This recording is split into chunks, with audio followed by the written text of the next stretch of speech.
Hello, ladies and gents, and welcome to our second week of English 101. Very excited to see all of you virtually and get to kind of know you through our discussion boards and through your diagnostic essays. And now we are jumping right into all the fun of our Murder on the Orient Express Project 1 slew of information. So lots of good stuff coming your way.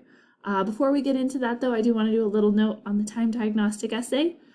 It normally takes me between 7 and 10 business days to get essays back to you. That's because I like to give you a lot of feedback. When you submit an essay that's like in a Word document form, I like to give you feedback through the rubric so you can see exactly how your score is calculated. Then I also like to give you feedback in terms of like global issues in the essay, and that will be in the gradebook comment. And then you will also get some line-by-line feedback within the body of the essay, and that's going to be denoted with some little blue text bubbles. I'll put a message up in the announcements. If you're struggling with how to view that kind of feedback, I'll make sure I post a little tutorial on that once I get those essays turned back for you, so that you've got all that good feedback as you go into the next project, because we want to make sure our knowledge builds throughout this class. So that's where we're at with the diagnostic essay. Over this weekend, you've read Murder on the Orient Express. This is our calendar here. You've read chapters 1 through 5. Hopefully you're intrigued. There's lots of fun stuff coming our way. Tomorrow, because these weekly overview videos are going to tell you what we do during the week, so that's what we're doing right now. You are going to be viewing a recorded lecture called Murder Not Muck Duck. For my Office fans, you might get the reference, and if not, I'll talk about it in the recorded lecture.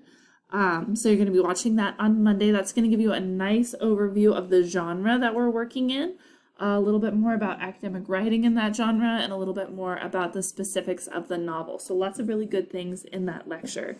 Then on Tuesday, you're going to be taking a look at a PowerPoint that talks about the real life inspiration for this novel, which was the Lindbergh tragedy, a kidnapping and then murder case. That really grabbed the nation's attention. The Lindberghs were very wealthy and very popular and very famous. They were like the Kardashians of the time. So everybody knew them. Everybody was very interested in how the story played out, including our favorite murder mystery author, Agatha Christie.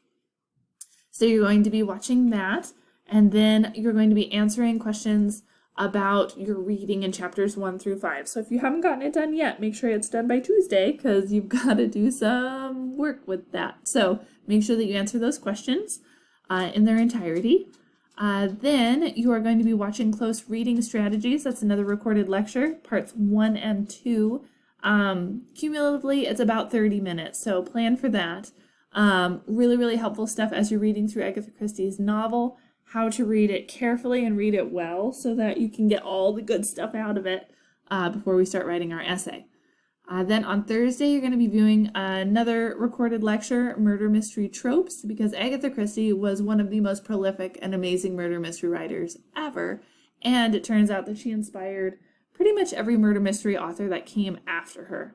So there are a lot of things that she did in her novels that everyone else has copycatted. And so that's what that PowerPoint's going to be about. And then over the weekend, you're going to be reading chapters 6 through 8 in the novel. So continue your very excellent reading, keeping in mind that if you do want to watch one of the 2 movie versions of this book, they're both really, really fun. They both take some artistic license and change some pretty important things. So they're very, very different than the book. So don't use them to complete homework, but you can use them if you're just like interested in what's happening and you want to see a movie version of it. That's totally fine, but like don't use them for homework because it's not going to work out well. So yay. If we go into our class, and you can do shortcuts through the calendar like that to save you time, and go into our modules folder, this will have everything that I just discussed. In our Project 1 folder, Murder on the Orient Express. It's all going to fall under the contextual information. So Murder Not Muck Duck, here's the PowerPoint if you want to be able to look at the slides. Here's the recorded lecture. Within the lecture, I referenced this clip, so make sure you watch it. It's a very fun version of Agatha Christie's biography. There is a humorous show on Comedy Central called Drunk History, and from the title, you might be able to deduce that they find an expert on a certain topic, in this case, an expert on Agatha Christie. They get them very drunk, and then they make them relay all of the information they know on the topic, which is pretty funny. And then they record that drunk recitation, and then they hire actors to act it out. And it's delightful and very, very wonderful, and you should check it out because it's super fun. Our literary analysis and close reading strategies, part 1 and 2, are here for you, as well as the murder mystery tropes. And next week, we're going to be talking about symbolism, some of the historical context, where in the world is Carmen Sandiego as the reference. And here is the Lindbergh tragedy. So all the stuff you need for this week and next week, right in here. If you're one of those folks who likes to kind of look ahead, you can check and see what the essay is going to look like, and you can look over some of our supporting materials, although we'll be getting into these primarily next week. Lots of good stuff coming for us here. All of it is in the Project 1 module folder, so make sure you are checking that out. Every Monday I'll post these videos so that we can really get a good glimpse of what the week's going to look like. I'll show you where everything's located so that you can complete things quickly and well. You can always go into the assignments if you want to find like your assignment where you have to answer the Murder on the Orient Express questions. You can also just do it through your to-do list that pops up over here on the side. Mine looks different because it tells me what I need to grade instead of what I need to complete, but you get the gist. And that's all I have for this overview. So if you guys have any questions, reach out. I'm here to help.